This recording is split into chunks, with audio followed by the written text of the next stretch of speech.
ñeen la ñuy taxawee taxawaayu opposition bi sénégalais yi dañu am réflexion ay nit yu mûr lañu xam nañ bu baax ku ci nekk noo taxawee li muy dénoncé sénégalais yi xam nañ ko mais tey li ñuy laaj mooy Pastef taxaw am benn taxawaay bu dëgër bu mu am ci mbir mii nii. su ko defee moom loolu moom mooy gën a leer quoi. exactement alors ci mbir moom pour mu taxawaay bu gën a leer ki nga xam ni moom moo di Toussaint Manga dafa am aussi benn message bu mu envoyé mu nuy xamal de mars 2021 à février 2024 ce sont les militants du PASTEF qui sont tués par la mafia politico-judiciaire. Ce sont les militants du PASTEF qui sont amputés ou mutilés par la mafia. Ce sont les militants du PASTEF qui sont emprisonnés par la mafia. Ce sont les militants du PASTEF qui sont exilés ou traqués dans la diaspora. Alors, à qui profite cette loi d'amnistie? Point d'interrogation. Certainement pas aux victimes du PASTEF qui continuent de réclamer la justice, mais plutôt la mafia politico-judiciaire. Vouloir coller la loi d'amnistie à une libération du président Ousmane Sonko et des otages politiques est une dérobage des dialogueurs de Diamniadio pour tenter de légitimer leur forfaitaire et discréditer le PASTEF. Des criminels et délinquants financiers, des trafiquants et des bandits ont été libérés dans ce pays sans une loi d'amnistie. Pourquoi la libération d'innocents citoyens comme Pro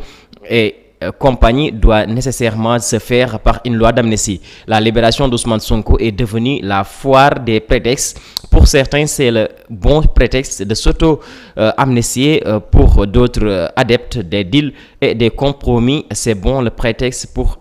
essuyer de discréditer le PASTEF. Vous avez pressé votre bissap durant le dialogue, le PASTEF était absent. Alors buvez la calice jusqu'à la lie et assumez. Les bourreaux voteront oui pour sauver leur tête et les victimes voteront non pour respecter la mémoire des assassins. moom Toussaint Manga loolu la ñu xamal ci projet de loi bi mi ngi nuy xamal ni de mars 2021 jàpp li nga xam ne nag moo di février 2024 bi ay ndaw Pastef ñoom ñoo si daal di ñàkk seen bakkan ay ndaw Pastef aussi noonu daal di dagg seen cër lu ci mel ni ñenn ñi seen loxo damm na si ñi ñu daal di amputé seen tànk moom aussi ci ay kàddoom ba tey mi ngi nuy xamal ni ay ndaw Pastef ñoom ñoo daal di exilé wu gis ngeen kaaw ki nga xam ne nag moo di Maître Ngagne Demba Touré mu daal di bàyyi ko fii ci réew mi dem fële ca Mali donc nag moom muy laaj ci loi amnistie bi bu fekkee dafa dugg fële ci assemblée kan moo ciy profito Pastef wala ñi nga xam ne nag ñoom ñoo di waa APR moom ci ay kàddoom ba tey mi ngi nuy xamal ni bëgg a jàllale loi bi jarul nuy mbubboo ki nga xam ne nag moo di libération Ousmane Sonko ndax yàgg na am ay bandits yu ñuy daal di libéré te loi amnistie bi dugaloon ko fii ci biir réew mi moom nag mi nuy xamal ni mbirum amnistie bi ñoom ñoo ko togg fële sa Diamniadio donc nag nañ ko daal di jëfandikoo te bu nu bàyyi di jëfandikoo ki nga xam ne nag moo turu Ousmane Sonko ci mbir moomu mu nuy xamal ni ci bisub tey jii ñi nga xam ne nag ñoo di bureau yi dañ daal di voté waaw pour sauver seen bopp ñi nga xam ne nag ñoom ñoo ñàkkale ci mbir mi maanaam ay député Pastef ñoom dañ daal di voté non pour respecter ndaw yi nga xam ne nag ñoom ñoo daal di ñàkk seen bakkan daanaka texte boobu dafay indi ab leeral si jiixi jaaxa bi nga xam ne depuis démb ba léegi ñu ngi koy wax dalee ko ci commission des lois bi ñii naan Pastef waxul waaw waxul déet daanaka texte bi ni moom résumé na lépp. waay mbir mi daal je pense que lu leer la ki muy bénéficier je pense que leer na Sénégalais yi ñëpp xam nañ ko parce que tey ban intérêt si la Pastef am suñu amnistie des faits yoo xamante ne nii mais buñ doon xool ña ca ëpp lañ ca jëf ci camp pouvoir lay génne. tey je parle de ces milliers de morts tey suñ koy wax kan moo rey nit ñooñu. et d'ailleurs je pense pas que enquête dina génn di wane ne bon ñi doon dee ci manifestation ñi leen doon rey mais xam nañ leen est-ce que ñi leen doon rey dafay génnee ci rang Pastef. je pense que mbir mi cette loi d'amnistie kenn mënuñu gëmloo que président daf koy def pour keneen daf koy def pour boppam pour sa propre personne. loolu mooy réalité bi. aujourd'hui heureusement maa ngi wax léegi ci ñenn ñoo xam ne en tout cas jot nañu génn taxaw clairement. wax ne ànduñu ci. Le parti de Malick Gakou par exemple am nañ ci wax bu leer boo xam ne wax nañ ko ci. Cheikh Tidiane Dièye bi nga xam ne ni defe naa candidat la ci élection présidentielle yi wane na position clairement qu'il est contre cette loi d'amnistie Cheikh Thioro de Pastef Aliou Sall de Pastef et un autre député de Pastef damay fàtte tur bi ci ñi nga xam ne man jot naa gis. à travers les réseaux ñoom ñu wone clairement qu'ils sont contre cette loi d'amnistie. Pour man c'est ça le discours quant à nag ces gens là yi nga xam ne ñoom ñoo bëgg a utiliser situation bi pour décrédibiliser Pastef oui am na nit ñoo xamante ne dinañ profité ci lii parce que seen nekku Pastef ci géopolitique bi arrangé wu leen mais ñooñu dama ne la waroo leen may buntu bi te buntu bi yow à chaque fois que ngay alimenter benn doute ci cette loi d'amnistie ndax Pastef dina ko voter am déet ndax dina ci ànd am déet mais yow yaa ngi may ñooñu fu ñu jaar pour am lu ñu mën a wax absolument léegi buntu boobu ngay tëj nag mooy ces gens là nañu wane ne ñoom ils sont contre cette loi d'amnistie c'est très simple tey jii ci circonstance bi nga xam ne nii ci lañ nekk gis nga communiqué bi nga xam ne génn na démb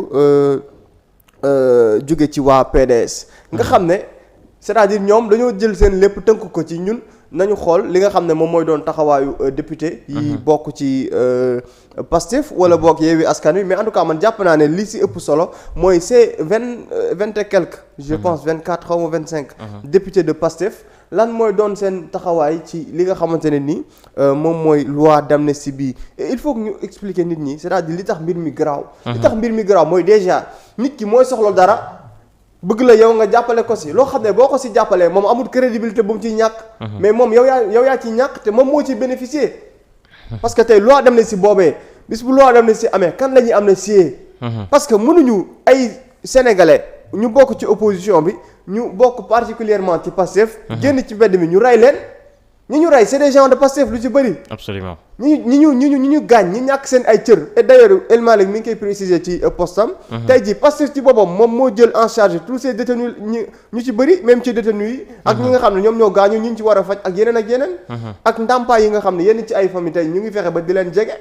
waaw tey jii yow loolu moo muy wane ne mbir mi ci sa kaw la dal